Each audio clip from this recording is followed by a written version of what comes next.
Chapitre 23. L'aimant. La famille solaire fut créée, comme le furent et le seront toutes les autres familles stellaires.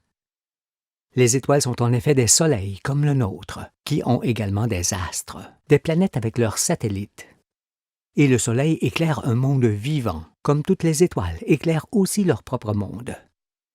Tel est le raisonnement que l'on doit tenir et qui montre qu'il n'y a qu'un seul principe d'existence avec lequel on peut tout expliquer. Par conséquent, il n'est nul besoin de grande expérimentation, ni de mesures et d'appareillage pour trouver ce principe qui consiste à exister l'un par l'autre, comme cela se fait naturellement par l'apport, intégration et la dépense, désintégration des parties qui forment un courant. Après avoir examiné l'électricité, ce qu'elle est en soi, ce qu'elle produit et ce que sont ses conséquences, observons maintenant l'activité d'un aimant fait par l'homme, pour qu'il nous serve de référence. Ainsi, nous pourrons voir les lignes de force dans leur formation, leur parcours et leur rôle. Nous saurons alors comment les électrons qui les forment arrivent à se mettre en orbite et à composer les anneaux qui engendrent les satellites, ces petits astres qui deviendront par la suite des planètes ou des étoiles. Un petit aimant n'est évidemment pas en mesure d'avoir une magnétosphère suffisamment puissante pour entraîner tous les corps comme le fait un astre. Il n'est cependant pas différent de celui qui est sous nos pieds. Seule la puissance de son activité diffère. De plus, un aimant fait par l'homme n'est pas lié à d'autres à la manière des satellites, des planètes et des étoiles qui font partie d'un ensemble électromagnétique. Soyons donc vigilants dans les comparaisons pour ne pas nous perdre dans des invraisemblances, à la façon de ceux qui sautillent devant les étoiles en criant « Nous sommes savants, nous sommes savants », alors qu'ils ignorent tout et confondent volontiers le Créateur de toutes choses avec le hasard et sa science avec leur extravagance. L'aimantation du métal. Nous savons qu'un solénoïde est un fil métallique enroulé en hélice sur un cylindre qui, parcouru par un courant, crée un champ magnétique comparable à celui d'un aimant droit. On s'en sert pour aimanter des barreaux métalliques, car l'activité électromagnétique du solénoïde se transmet au métal qui reste aimanté lorsqu'on le retire de ce cylindre fait par le fil conducteur. Ainsi fait, un aimant peut à son tour aimanter un morceau de fer que l'on place dans ses champs magnétiques, car ce phénomène est transmissible. Après avoir retiré le barreau ci-dessus du solénoïde, on constate qu'il est aimanté. Le solénoïde lui a donc transmis la vie, car lorsqu'un morceau de métal est aimanté, il est actif. Les lignes de force, qui apparaissent lorsqu'on pose l'aimant sur un carton saupoudré de limaille, existent pareillement tout autour de lui. Elles forment ainsi des cocons les uns dans les autres et de plus en plus grands. On peut aussi les imaginer comme des étages de lignes de force qui encerclent les aimants, pouvant être planétaires. Un aimant a toujours deux pôles distincts. Le pôle nord qui se forme par le départ des lignes de force, et le pôle sud qui se forme par leur arrivée. Le pôle nord est donc émissif, positif, et le pôle sud réceptif, négatif. La figure ci-dessus montre que les lignes de force qui quittent le pôle nord et reviennent au pôle sud, en passant dans l'espace, sont obligatoirement courbées dans leur trajectoire par la pression magnétosphérique de cet aimant. Mais nous n'observons ici que trois éléments de l'aimant, qui sont le métal, les lignes de force et la magnétosphère, alors qu'il y a aussi son plan d'anneau que nous allons bientôt examiner. Lorsqu'il s'agit d'un aimant fait par l'homme, il est activé par de faibles courants électriques, capables cependant de déplacer des limailles de fer, ce qui est une gêne considérable pour le fonctionnement de l'aimant, parce que chaque limaille est une résistance à l'avancement des électrons, et cela augmente d'autant sa faiblesse. Comme on le voit sur la première figure, lorsqu'un corps en ferro-nickel par exemple est placé dans les champs magnétiques d'un aimant, il s'aimante à son tour et reste aimanté lorsqu'il est retiré de ces champs, L'aimant remplace donc le rôle du solénoïde. Mais les scientifiques, eux, disent que les lignes de force de l'aimant préfèrent passer dans ce corps plutôt que dans l'espace. Cela est inexact, car en sachant que les électrons s'accrochent sur le métal grâce à leur magnétosphère, on ne peut plus penser que ces lignes de force ont un choix. Disons plutôt qu'elles sont obligées de se dévier sur ce corps métallique à cause des électrons qui s'accrochent sur lui et sur tout conducteur. Maintenant, imaginons que l'on redresse l'aimant courbé de la figure ci-dessus, jusqu'à ce qu'il soit droit. Cette fois, on voit les lignes de force passer tout autour de lui, comme elles le feraient si on en faisait une sphère semblable à la figure de droite. Si donc le petit corps de fer carré s'aimante dans les champs des lignes de force de l'aimant courbé, il est certain qu'un corps semblable et rond s'aimantera pareillement s'il est placé dans les champs d'un aimant sphérique, tel le second dessin. Je vous demande de porter une vive attention aux images ci-dessus, parce que, sur celle des deux sphères, nous pouvons déjà imaginer une planète et son satellite, ou encore la Terre et la Lune, ou le Soleil et la Terre. Ces figures font également apparaître que les pôles des deux petits corps de fer sont inversés par rapport aux pôles des deux gros aimants, ce qui vient du fait qu'un côté reçoit alors que l'autre émet. Cela nous montre également que la Terre et les autres planètes ont leurs pôles inversés par rapport à ceux du Soleil, et que les satellites des planètes ont eux aussi leurs pôles inversés par rapport à ces dernières. Toutefois, l'objet de ces dessins n'est pas d'expliquer ces choses, mais d'expliquer la transmission de l'aimantation, qui nous rapproche un peu plus de l'activité céleste. Ces illustrations sont deux vues différentes d'une seule des multiples lignes de force qui entourent un aimant. Celle de droite montre que la magnétosphère est une force centripète qui inflige une courbure constante à la trajectoire de cette ligne électrique, ce qui l'oblige à décrire cette grande boucle dans l'espace, depuis l'hémisphère nord jusqu'à l'hémisphère sud. La figure de gauche montre, quant à elle, que les lignes de force engendrent un anneau sur le plan perpendiculaire, à l'aplomb de l'équateur. Mais il faut imaginer ces lignes de force nombreuses, côte à côte, tout autour de l'astre, et entraînées ensemble par le mouvement de rotation de ce dernier.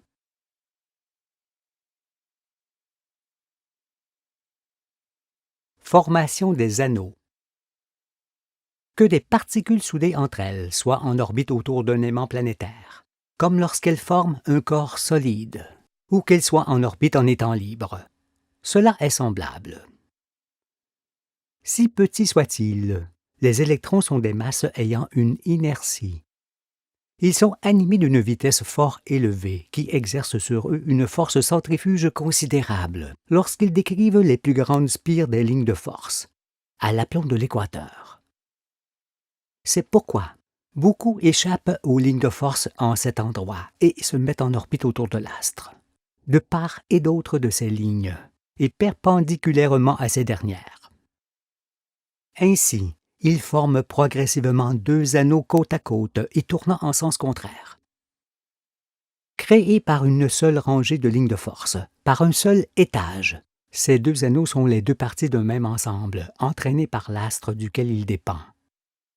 Voici illustré ce phénomène de création d'anneaux. La première figure montre les lignes de force d'une seule rangée, coupées au point le plus haut.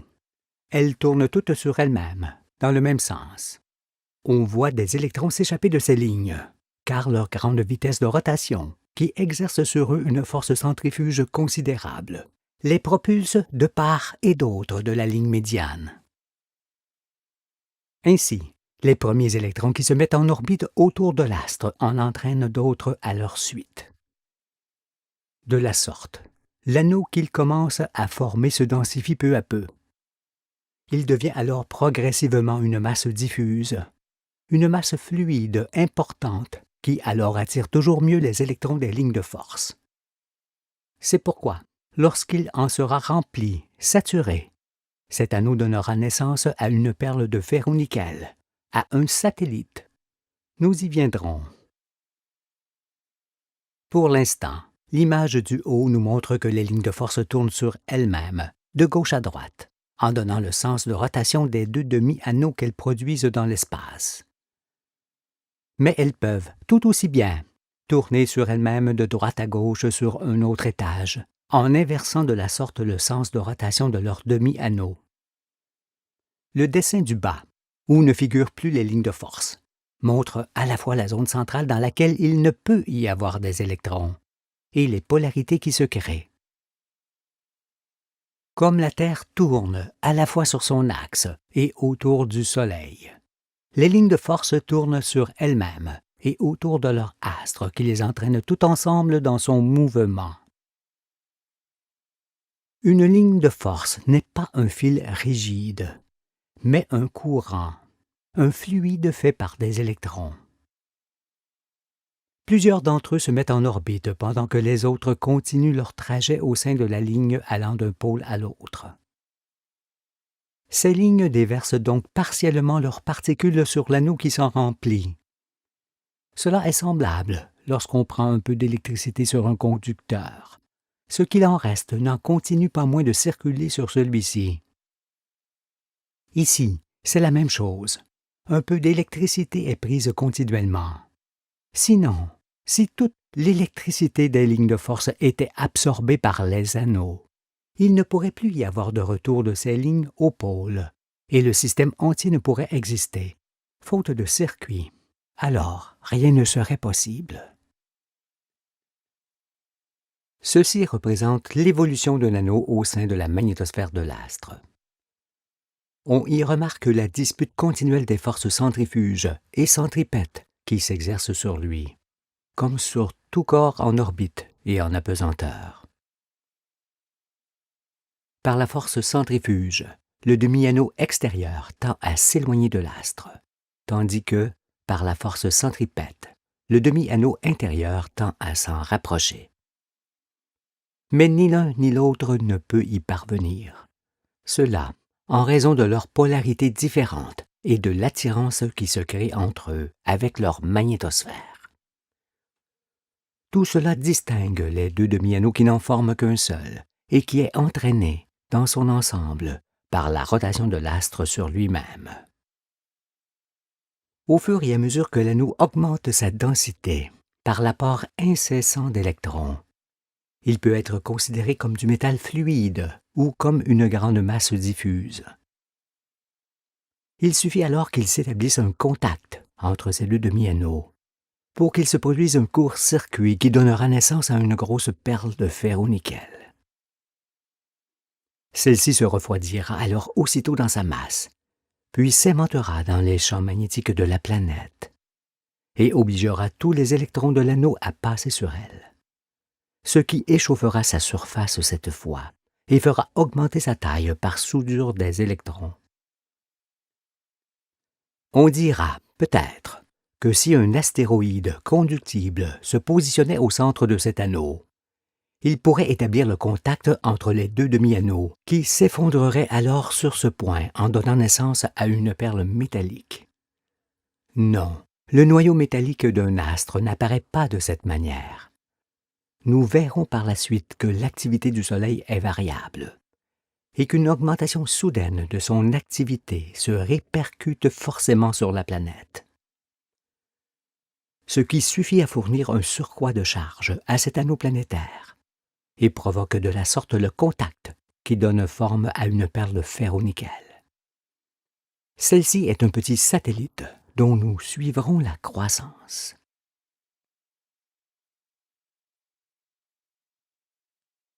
Évolution des anneaux. Afin que les phénomènes nous apparaissent dans l'exactitude de leur dimension, il faut penser qu'ils se forment dans le temps qui leur est propre. Par rapport à nous, ce temps est fort long s'il s'agit d'astres et fort court s'il s'agit de particules. Ici, nous parlons de la formation des anneaux d'un astre, qui est donc fort longue à nos yeux. De plus, bien qu'ils se forment tour à tour et progressivement, imaginez qu'il y a autant d'anneaux autour d'un astre actif, tel Jupiter par exemple, qu'il y a d'étages de lignes de force. Ces anneaux sont par conséquent plus petits en diamètre près de l'astre que s'ils en sont éloignés. Nous voyons ici que les lignes de force ne partent pas essentiellement autour du pôle Nord dans l'espace, mais quasiment sur tout l'hémisphère nord et reviennent sur tout l'hémisphère sud après avoir engendré les anneaux. Cela étant, les lignes qui partent près de l'équateur et sur une plus grande circonférence sont forcément les plus nombreuses et celles qui donnent naissance à l'anneau proche de la planète. Celui-ci est toujours le dernier né.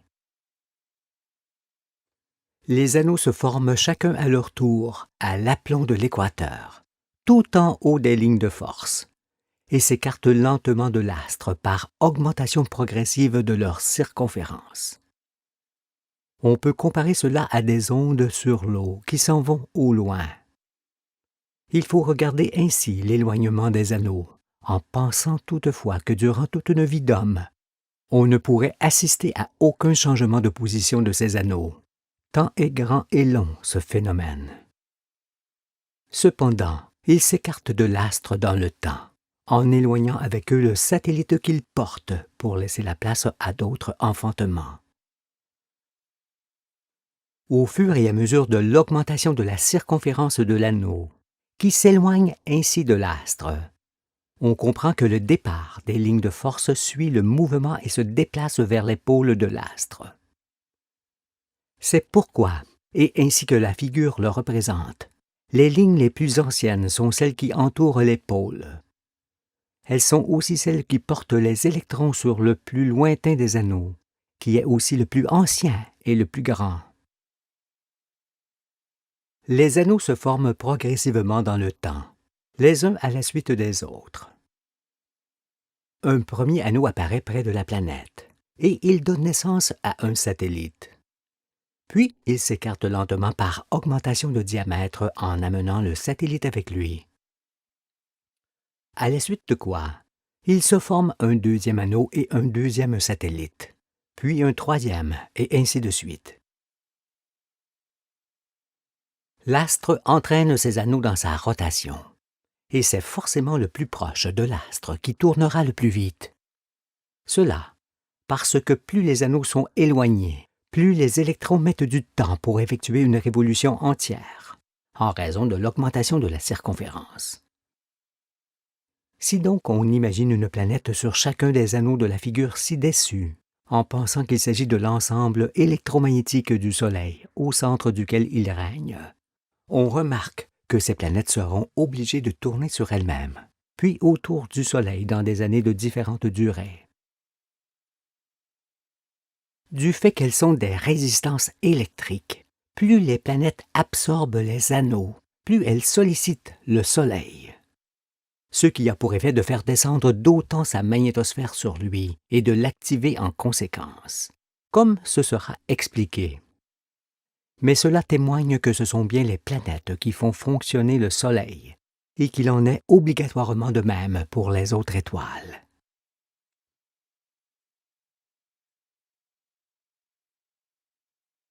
Le nombre d'anneaux et de satellites. Qu'est-ce qui limite le nombre des anneaux d'un astre? C'est le nombre de satellites que la planète peut engendrer et nourrir avant de devenir étoile. Il est évident qu'une planète a des capacités ne pouvant être dépassées, et il est probable qu'elle doit avoir une grande taille et une activité comparable à celle de Jupiter, Saturne, Uranus et Neptune, pour pouvoir engendrer des satellites. L'enfantement commence dès que son activité permet la formation et la saturation d'un premier anneau, duquel naît un satellite, puis un deuxième et d'autres encore, et se termine probablement juste avant qu'elle ne se mette à briller. Quel est alors le nombre de ces satellites? Il est comparable au nombre d'enfants qu'une femme puisse mettre au monde. Il peut être réduit ou plus grand, selon les conditions et les circonstances. Disons qu'une planète destinée à devenir étoile peut engendrer une douzaine de satellites, et nous serons fort près de la réalité. Mais il y a aussi des adoptions, comme cela sera montré. Ainsi, l'anneau le plus éloigné de l'astre bénéficiera du plus petit nombre de lignes de force. Mais comme il est aussi le plus grand en circonférence et en surface, il sera le moins dense. Il ne connaîtra donc plus jamais la saturation comme ce fut le cas lorsqu'il a engendré le satellite qu'il nourrit désormais. Non, comme on l'a vu, l'anneau qui se sature et donne naissance à une perle de ferro-nickel est celui qui se trouve près de l'astre, parce qu'il est le plus petit en diamètre et celui qui est formé par le plus grand nombre de lignes de force. Par conséquent, si l'on imagine les anneaux colorés, il faut les voir foncer près de l'astre, et de plus en plus clairs au fur et à mesure qu'ils s'éloignent de lui.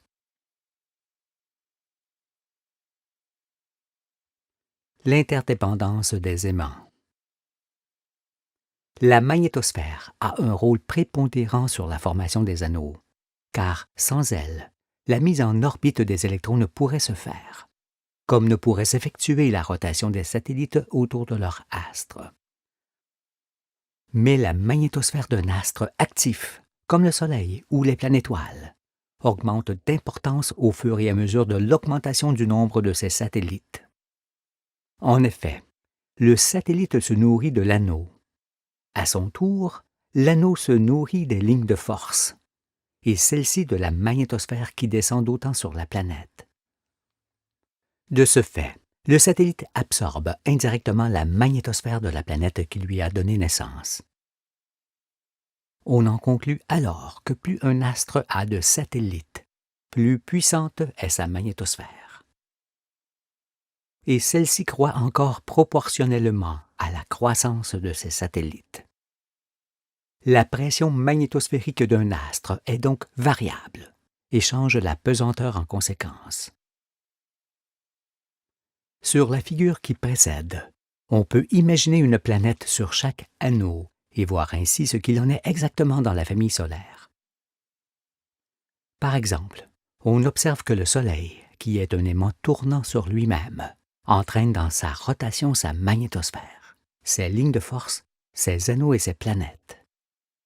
On remarque aussi que ces anneaux, formés de 2 demi-anneaux tournant en sens contraire, participent à la rotation des planètes sur leur axe, et que les planètes, avec leur propre champ d'anneaux, sont inclinées par rapport au plan des anneaux du Soleil. Il est en effet impossible que l'axe des planètes soit perpendiculaire à ce plan, sinon leurs anneaux se mêleraient aux anneaux du Soleil sur lesquels elles évoluent, ce qui ne peut se produire. On voit ainsi que tout est lié dans une famille stellaire. En effet, les astres ne peuvent exister seuls, pas plus que les membres d'une famille humaine n'existent seuls. L'activité électromagnétique d'un astre ne concerne donc pas seulement cet astre, mais l'activité de tout un ensemble d'astres auxquels il appartient. Ce qui, disons-le encore, est semblable aux familles humaines.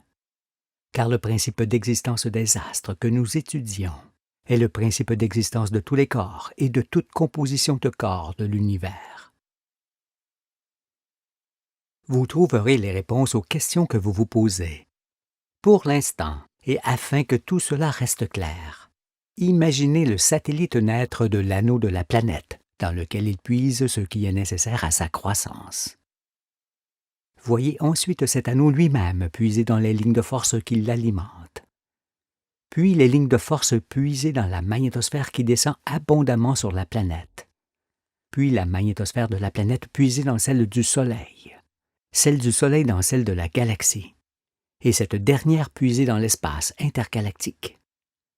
Ainsi, il vous apparaît d'où viennent les astres, et dans la formation desquels tous les éléments de l'univers sont impliqués. Ce qui indique que nous sommes sur la bonne voie.